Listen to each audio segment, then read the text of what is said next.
Hey everyone, welcome back to the channel. Today we're going to do a should be relatively simple project. I'm going to change the front differential fluid in my 2008 GMC Sierra. It's a 2500HD. The truck's sitting at right now just a shade over 209,000 miles.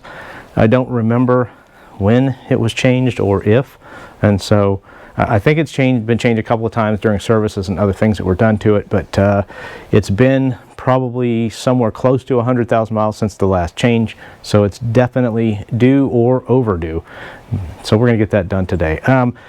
The tools that you're going to need, I'm going to use my my half drive impact wrench, my electric impact, to take everything apart, but the skid plate that you got to pull off has 4 bolts in it, and they're 4 15mm, and then the top fill plug in the differential is a 15mm, and the bottom drain plug in the differential is a 13mm. And so basically what we're going to do is typical process: get the skid plate down and out of the way. We'll make sure that we can get the fill plug off before we crack the drain plug. You don't want to drain the fluid out until you know that you can put the fluid back in there, so always open the top one first, so you can work through that, because if you have fluid in there, you can still drive it. If you don't have fluid in there, well, you can't drive it, and so then it turns a easy job into more of a nightmare. So anyway, that's my recommendations, but let's go ahead and dive in and get this thing done.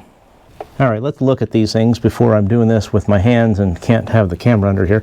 These are the bolts to pull the skid plate.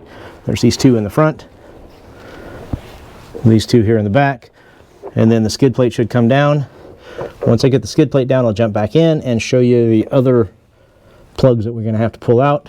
I don't know if you can see it very well on camera, but there's a little bit of seepage. It's not much at all. When this thing parks on the driveway or anything, it never leaves any spots, and so I think we're good as far as that goes.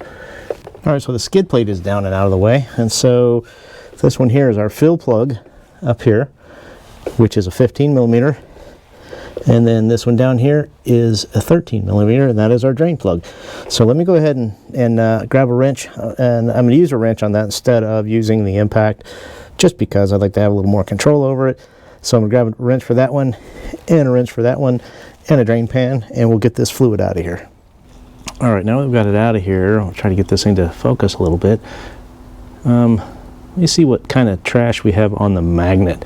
It doesn't actually look that bad. It looks like, you know, typical stuff that you would see on there. So for being a couple 100,000 miles, it doesn't look like it's no chunks or anything like that. Let's go ahead and wipe it off in this paper towel and see what the aftermath looks like. Yeah, I wiped it off. It's your typical just kind of trash that's from gear wear and things like that. So I think for 200,000 miles, it's probably right where it should be. I'm going to leave it, and I'm going to just refill it and send it and see how it does. But I don't anticipate any issues with it. It'll enjoy it. Now the bottom little bit of the oil that came out was a little bit dirty, and then above that was really pretty nice. So I'm going to live with it, listen for any noises, and hope for the best.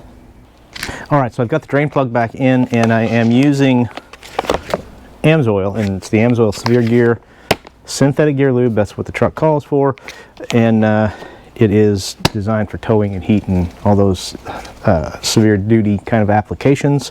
75W90. The cool thing about about Amsoil is these bags that they put this stuff in are so much easier than those bottles, and dealing with hoses and tubes and everything else.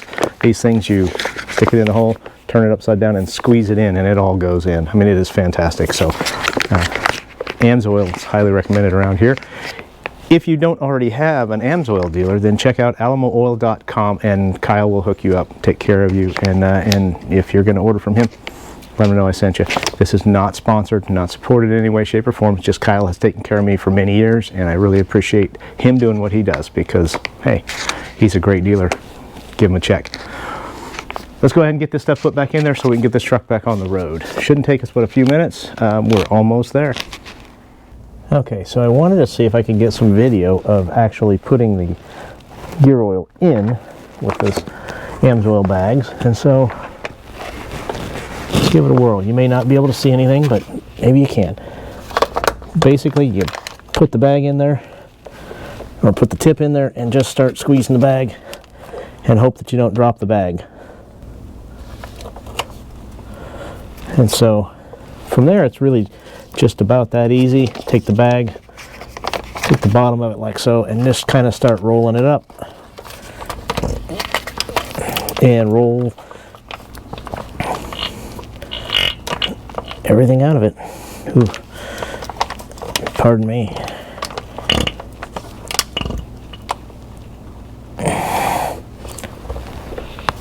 See that? How freaking easy is that? Let me go ahead and change over to the other bag, and I'll finish this up, and then we'll see you back up topside. All right, so I'm going to try to be real brief here. Easy project. I think I'm in it about an hour or so, and I haven't taken the truck back down off the jack stands yet, but that doesn't take but a minute. So just make sure your top plug comes out before you pull the bottom plug. Be safe. If you use jack stands or things like that, make sure they're properly placed and all that good stuff. I mean, I shouldn't have to reiterate safety a whole lot, because common sense should dictate that we do things the way we do them. Be safe with this. Don't drop a car on you or drop a truck on you or anything like that. You know, starting off the new year breathing is always the best bet, and we all hope we do that. So anyway, I use Amsoil. If you use Amsoil, awesome. Pat on the back. If you're looking to use Amsoil, check alamooil.com. Kyle Davis, great guy. He'll take care of you. I'm not sponsored, not paid, not anything like that. It's just a personal experience I've had, has been nothing but fantastic, and so I would like to share that with everybody else. If you're looking for an Amsoil dealer, he's your guy. Other than that, easy project. Don't worry about, or don't be afraid to try to tackle some of these things yourself. The internet's available to you, so if you got questions, jump out there and take a peek. I think I've touched on everything else. As always, thanks for being here. Thanks for watching Yellow Jacket Garage. If you haven't already done so, please consider subscribing if you like what you've seen. And for everybody that is here and has been here for a long time, getting close to 1,000 subscribers, it's a pretty big deal. For me, other people not so much, I guess, but anyway, I think it's really cool that I've got that many people that are watching what I'm doing. So thanks to all of you that are here. Stick around. There's more to come. We'll see you on down the road.